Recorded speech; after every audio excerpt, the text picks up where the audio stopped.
Hello. Hello, Miss Letty. How are you? I'm fine. Well, I'm not going to say any more because I would like people to find out more about you from listening to you and watching you in this video that we're making now. So this is called Your English Journey. And we're going to find out some more about you and your English journey. So let's start. The first question is very easy. Tell me a little bit about yourself. Well, my name is Nieves. I'm from Spain, and I started learning English because I went to live in England about 13 years ago. Right. So your name is Nieves and you are from Spain. Right. When did you start learning English? You said 13 years ago.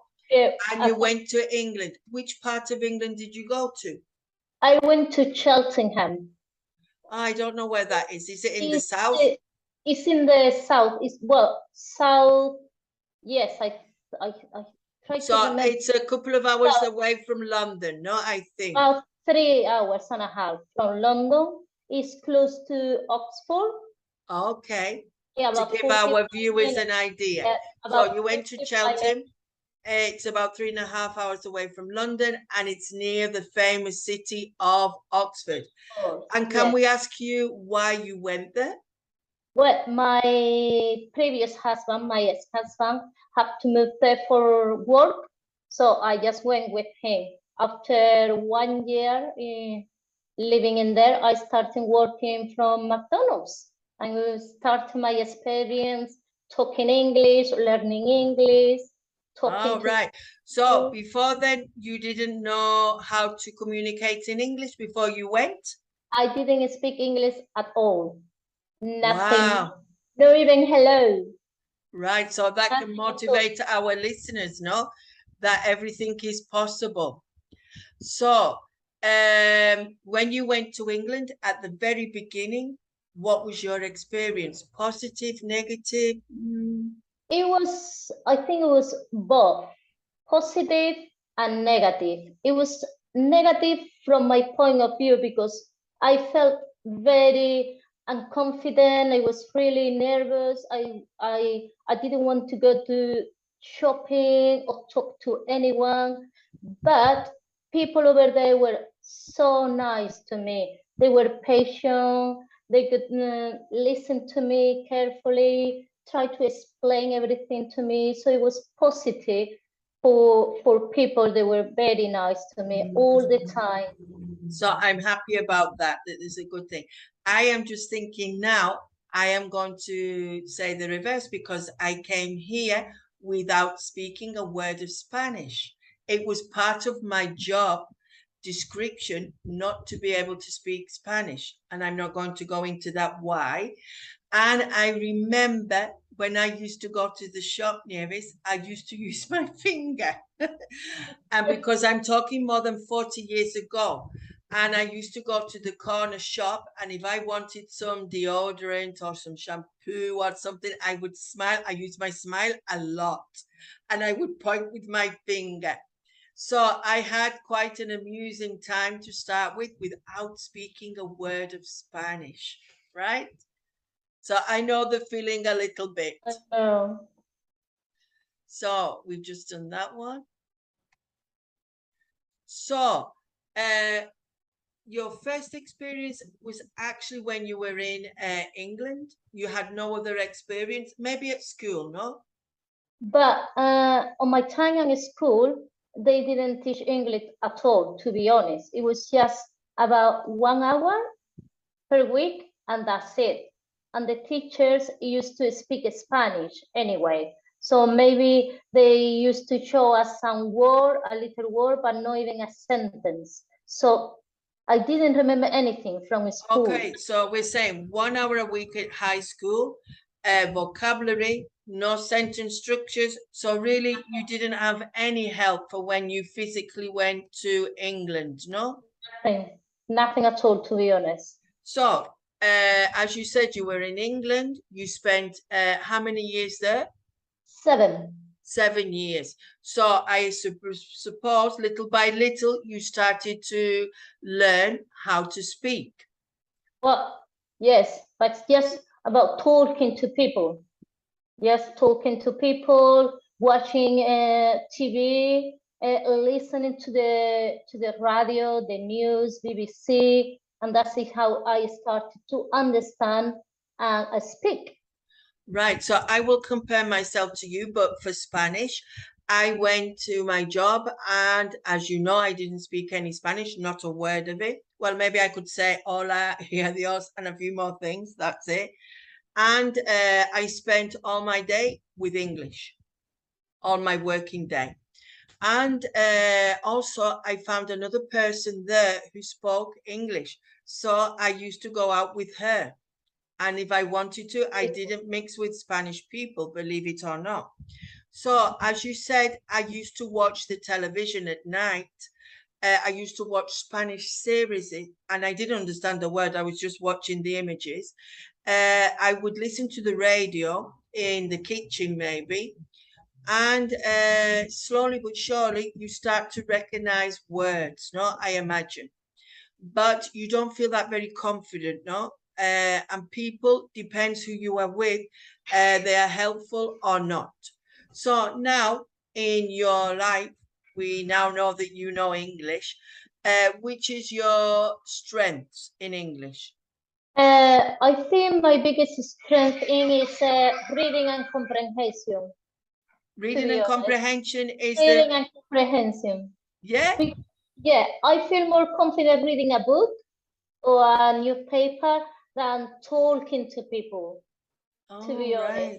When I read just by myself the book, or even watching here in Spain, I still watching English TV. So I put my series, so I feel in English. So I to keep improving and improving my vocabulary, my accent, and everything.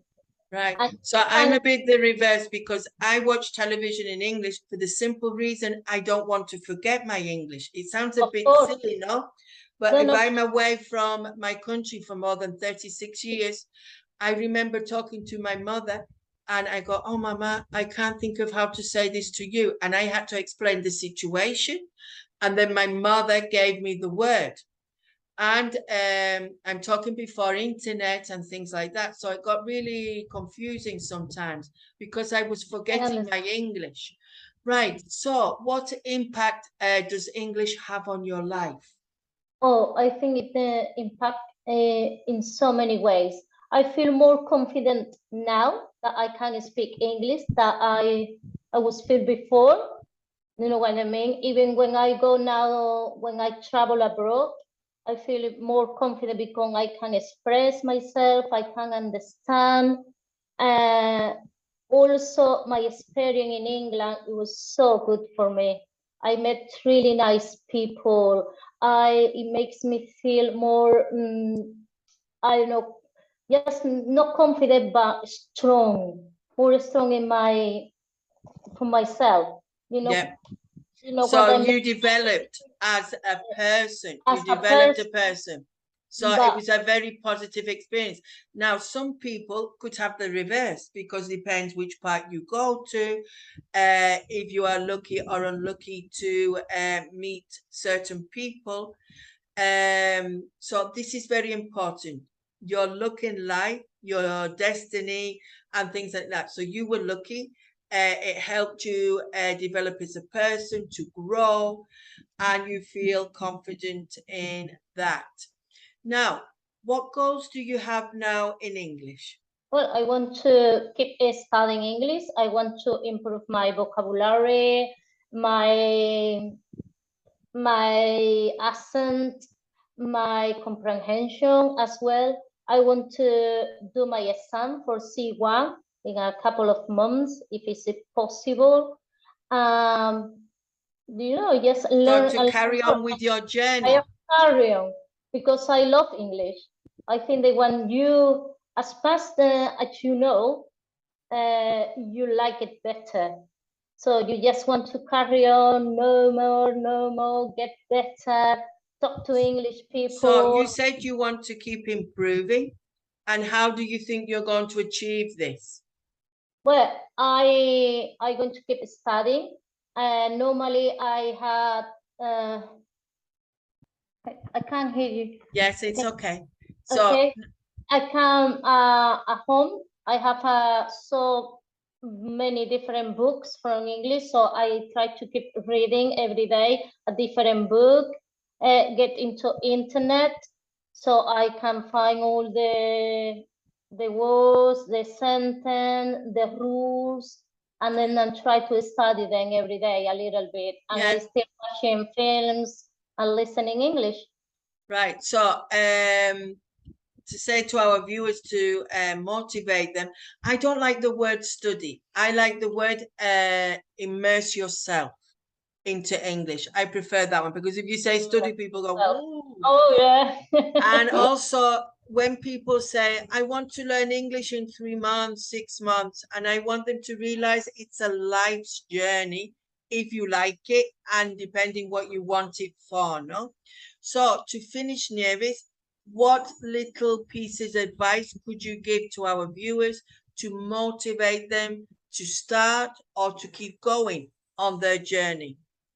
Well, my advice is that you need to love English as much as you understand English, the most you're going to love it. So watch films in English, get the subtitles. Every word that you don't know, just writing down and look for it in the dictionary. Meet with English people. See the channel because it's very helpful and entertaining, and you learn a lot, to be honest, and just enjoy yourself. So I think the most important word here is enjoy. That's it. Enjoy your journey.